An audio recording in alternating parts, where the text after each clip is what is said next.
ये है आपका एक प्रस्तावना। अब इसके बारे में कुछ तो बुनियादी तथ्य होंगे, यस और नो? कुछ बुनियादी फैक्ट्स, जैसे कब क्या हुआ, किसने क्या किया, क्या क्या लिखा है ना, मतलब कैसे होता है, इसमें क्या तथ्य होंगे। एक होगा कि कुछ दिन के बारे में होगा, एक क्या होगा कि प्रारूप वगैरह कुछ हो जाएगा, ठीक है। तीसरा क्या होगा कि इसमें क्या क्या लिखा गया है ना, इससे संबंधित 3-4 बातें होंगी।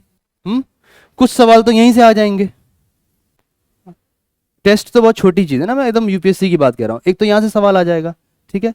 दूसरा क्या आएगा, एक इसके आधार पे भी सवाल बन जाता है,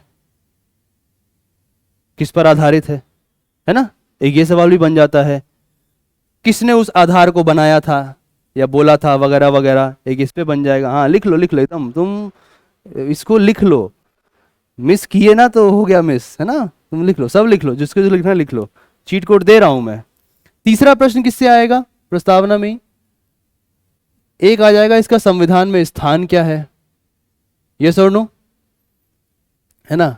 संवैधानिक है, विधिक है, मूल संरचना से क्या संबंध है, एक ये सवाल बनते होंगे। इसके अलावा कुछ बनेगा इसमें? और चौथा क्या बन जाएगा, अगर इसी को जोड़ दो और तो क्या बनेगा बताओ, थोड़ा बड़े लेवल पे क्या बन जाएगा। यहां पे एक बड़े लेवल पे बन सकता है, इन दो में एक बन जाएगा जो इसमें शब्द हैं उसके ऊपर। प्रारंभिक परीक्षा के लिए क्या बनेगा, प्रारंभिक परीक्षा के लिए बनेगा पहला अनुक्रम पूछ लिया जाएगा, है कि नहीं। दूसरा क्या पूछा जाएगा कि अनुक्रम के साथ साथ क्या क्या मौजूद है, यहां से जोड़ के। और एक आपका बन जाता है औचित्य के बारे में, औचित्य या फिर उसे डिफेंसिबल है कि नहीं है, प्रतिरक्षणीय है कि नहीं है। पूरा का पूरा प्रियम्बल जो है आपका, चाहे दुनिया का सबसे बड़ा दिग्गज ही क्यों ना पेपर बना रहा हो, इसके बाहर से नहीं बनाएगा। क्लियर कट मैं आपको बता देता हूं, इसके बाहर से नहीं बनेगा। अब क्या आप लोग प्रियम्बल की तैयारी कर पाएंगे? अब इसमें संविधान सभा भी जोड़ देते हैं। मान लीजिए संविधान सभा पे वो लोग क्या पूछेंगे आपसे, मान लो पूछना होगा तो बताओ। एक आपसे पूछ लेंगे इसका गठन कैसे हुआ था, यही पूछेंगे ना, और कुछ पूछेंगे भाई कैसे गठन हुआ था इसका, यही होगा।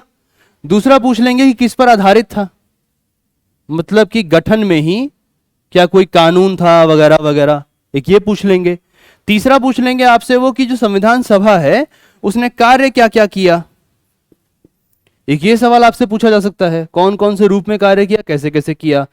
और फिर इसकी कुछ समितियां रही हैं, एक सवाल वहां से बन जाएगा, समितियां, समितियों के अध्यक्ष कौन थे, एक ये सवाल बनता है।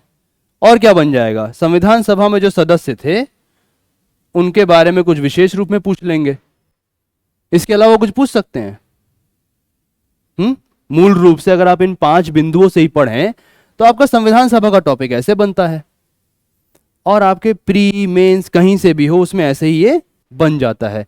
अब आप तैयारी कर लेंगे अपने संडे के टेस्ट का। कौन कौन आज जाते ही प्रस्तावना रटने वाला है? रटोगे तो फेल हो जाओगे। कौन कौन जाते ही प्रस्तावना समझने वाला है? हाँ दोनों में हो तुम अच्छा ठीक है, ओके। नहीं नहीं सबका टेस्ट है, सिर्फ पॉलिटी क्यों होगा। माना कि राजव्यवस्था मेरा प्रिय सब्जेक्ट है, परंतु आपको भूगोल भी जानना चाहिए, आपको हिस्ट्री भी जानना चाहिए, आपको साइंस और टेक्नोलॉजी भी जानना चाहिए, और हाँ इस बार ध्यान रखिएगा अर्थव्यवस्था भी जानना चाहिए, भारतीय अर्थव्यवस्था। और एक और चीज़ देवी और सज्जनों, अमिताभ बच्चन की तरह आपके करंट अफेयर्स की भी क्लासेस हुई है ना। मेरे प्यारे देवी और सज्जनों, करंट अफेयर्स भी आपको जानना चाहिए। तो अब जो है टेस्ट मोड ऐसे ही चलेगा।